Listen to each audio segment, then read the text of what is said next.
सितम में इजाफा हुआ। रियासती इंतजाम में वो पहले से भी ज्यादा सख्त हो गया। उसके दिल में घुरूर पहाड़ जैसा बुलंद हो गया। वक्त बहता रहा। 1 साल, नहीं 2 साल, नहीं 3 साल, मिस्र के आसमान पर एक कतरा भी बारिश न हुई। जमीन टूट फूट हो गई, फसलें खराब हो गईं, मवेशी मर गए और लोग दिन ब दिन दर्द और कर्ब में मुब्तला होते गए। मिस्र में मुसलसल 3 साल बारिश न होने की वजह से कहत आ गया। आखिरकार एक दिन बेशुमार लोग फिरौन के दरबार में हाजिर हुए और सबने कहा, आप तो हमारे खुदा हैं, आप कोई इंतजाम कीजिए। मुल्क में इतना कहत पड़ गया है कि लोग भूखे मर रहे हैं। इस पर फिरौन ने गुस्से से घुराना शुरू किया और बोला, यह कहत मेरी वजह से नहीं है, इसका सबका जिम्मेदार वो मूसा है। उसकी साजिशों और बदकारियों हैं जिनकी वजह से मिस्र इस हाल में पहुंचा है। ये सब मूसा की वजह से है। तुम लोग जाओ, देखो वो अपने खुदा से कहें तुम्हारे लिए क्या कर सकता है। फिर सब लोग फिरौन के कहने पर हजरत मूसा अलैहिस्सलाम के पास हाजिर हुए और बोले, ए मूसा, अगर तुम अपने खुदा से कहकर हमें इस सख्त कहत की मार से बचा सकते हो तो हम मान लेंगे कि तुम अल्लाह के सच्चे नबी हो और हम तुम्हारे खुदा पर ईमान लाएंगे। उस वक्त हजरत मूसा अलैहिस्सलाम अकेले कमरे में चले गए और अल्लाह रब्बुल आलमीन के हुजूर दुआ की, ए अल्लाह, तू तो सारे जहानों का परवरदिगार है, तू रहमत का समंदर है। ए अल्लाह, इन भूखे लोगों पर रहम फरमा, इन्हें इस खौफनाक कहत से नजात दे, अपनी रहमत की बारिश नाजिल फरमा। अल्लाह रब्बुल आलमीन ने अपने नबी की दुआ कबूल कर ली। अचानक आसमान पर काले बादल छा गए, बिजली कड़की और फिर जोरदार बारिश बरसने लगी। मिस्र की सूखी जमीन तर हो गई, खेत खलिहान फिर से हरे भरे हो गए। उसके बाद हजरत मूसा अलैहिस्सलाम उन लोगों के पास जाकर बोले, ऐ मेरे प्यारे भाइयों, अब तुम ईमान लाओ, एक अल्लाह के सिवा कोई माबूद नहीं, वही हमारा रब है।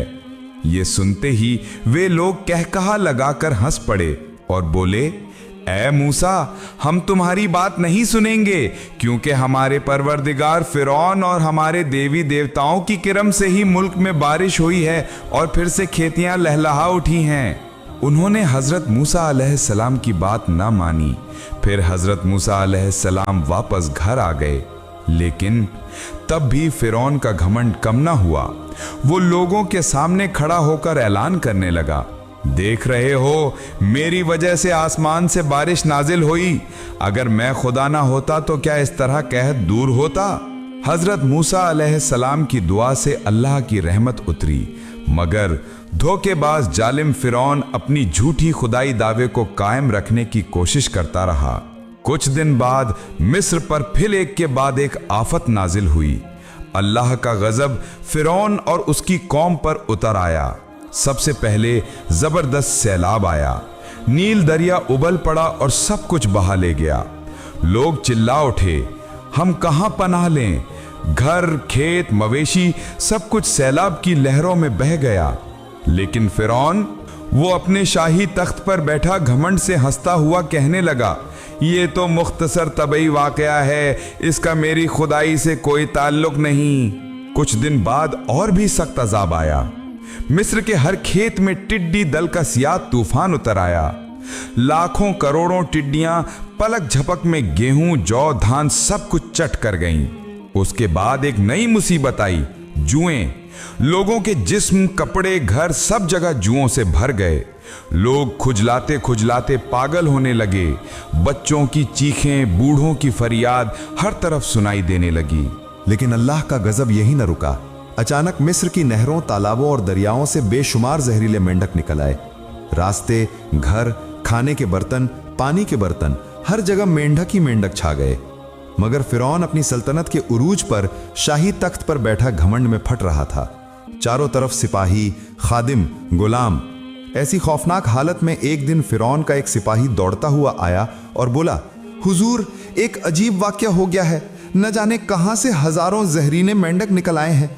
लोग बेहाल हो गए हैं, कोई अब सुकून से जी नहीं सकता। फिरौन कहकहा लगाकर बोला, क्या तुम ख्वाब देख रहे हो? भला मेंढक इंसान को तकलीफ दे सकते हैं? तुम तो डरे हुए बुजदिल सिपाही हो और कुछ नहीं। लेकिन सिपाही की आंखों में खौफ के आसार थे। वो कांपती आवाज में बोला, नहीं हुजूर, ये ख्वाब नहीं है। मिस्र के हर घर में, हर गली में मेंढक भर गए हैं। लोग चीख रहे हैं, बेबस हो गए हैं। फिरौन एक लम्हे के लिए खामोश हो गया।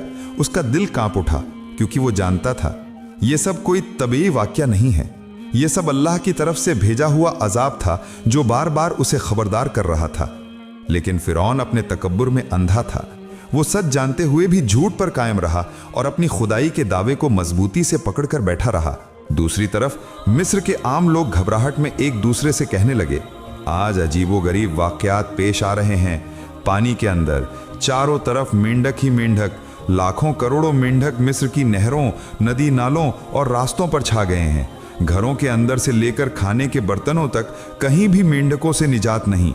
आखिरकार एक गिरोह फिरौन के दरबार में हाजिर हुआ और कहने लगा, हुजूर, आप तो कहते थे आप ताकतवर हैं, आपके देवता ताकतवर हैं, तो आज ये क्या माजरा है? मेंढकों के लश्कर ने हमारी नींदें उड़ा दी हैं। हमारे बच्चे खौफ से रो रहे हैं। खाने पीने की चीजें बर्बाद हो गई हैं। फिरौन ने पहले कहकहा लगाकर टाल दिया। वो बोला, ये तो कुछ भी नहीं। हमारे देवता चाहें तो पलक झपकते ही सब खत्म कर देंगे। तुम लोग फिक्र न करो, मैं अभी इंतजाम करता हूं, तुम लोग लौट जाओ। इसके बाद लोग अपने घरों को वापस चले गए।